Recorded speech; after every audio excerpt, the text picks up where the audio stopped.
was white. In actual fact, they would all be wrong. It was Montana ice.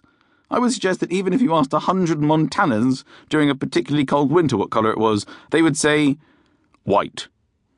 After a brief discussion with my wife, she's actually colourblind, but I find it very hard to reach decisions on my own, I popped for the unmistakable colour of Brinja number 222.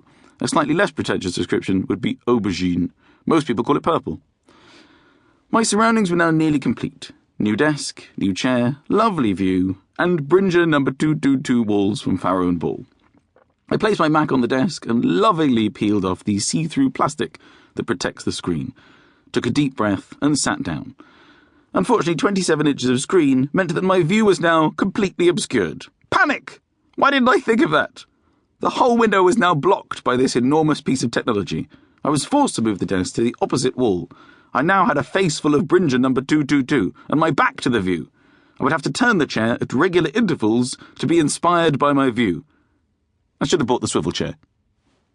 Okay, I'm ready. I'm ready to start my book. It's an autobiography, although I prefer the word memoir. I think it's from the French for memories.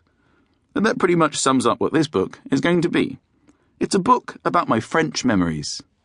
No, it isn't. It's basically everything I can remember from my life. Now, the bad news is I don't have a particularly good memory.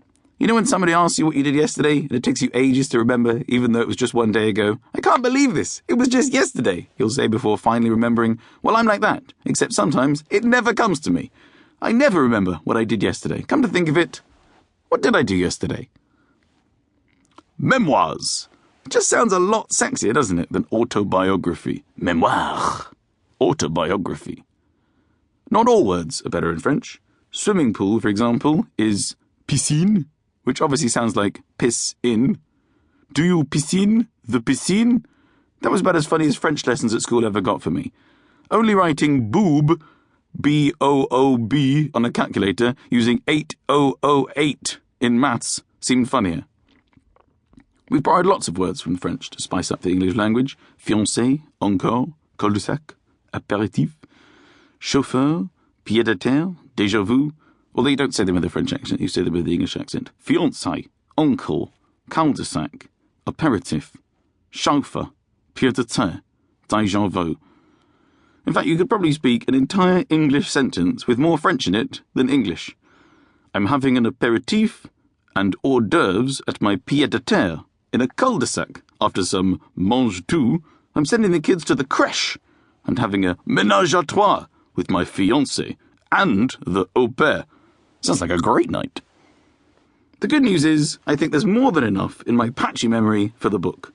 Whatever the French for patchy memory is, then that's what this book is. So where better to start than with my earliest memory? I was at a preschool called Stepping Stones in North London in a class called the Dolphins. I must have been about 4 years old. I remember it being some kind of a musical group. We were all in a circle with instruments. I might have had a xylophone, but I can't be sure. What I do remember, though, is that there was a distinct smell of shit in the room.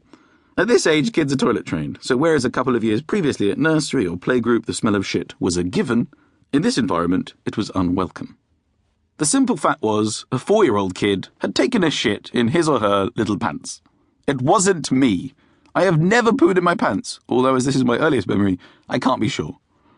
I remember trying to ignore the smell of shit and just get on with what I was doing, much like being on the top deck of a night bus. I smell poo, said the teacher. Cue hysterical giggling. Please tell me if you think it might be you. You're not in trouble. Nobody responded. A chubby boy holding a triangle looked slightly guilty to me. A blonde girl with a bongo also looked a bit sheepish. The teacher inquired again, no response. A third time she asked. You could cut the pungent atmosphere with some safety scissors. Still nobody came clean about their dirty little secret. Then the teacher announced something that I think is the reason that I remember this moment still to this day. She said that if nobody would own up, then everybody must, in turn, pull their pants down and prove it. Horror! I couldn't believe this. How humiliating. In fact, the thought of it nearly made me shit myself. A Chinese kid gasped and dropped his tambourine. One by one, around the circle, we had to stand up and reveal our bottoms to the music group. The tension may have damaged me for life. I remember this unbearable swelling of fear as my turn approached. I frantically scanned. To keep listening to this audiobook for free, click the link in the description.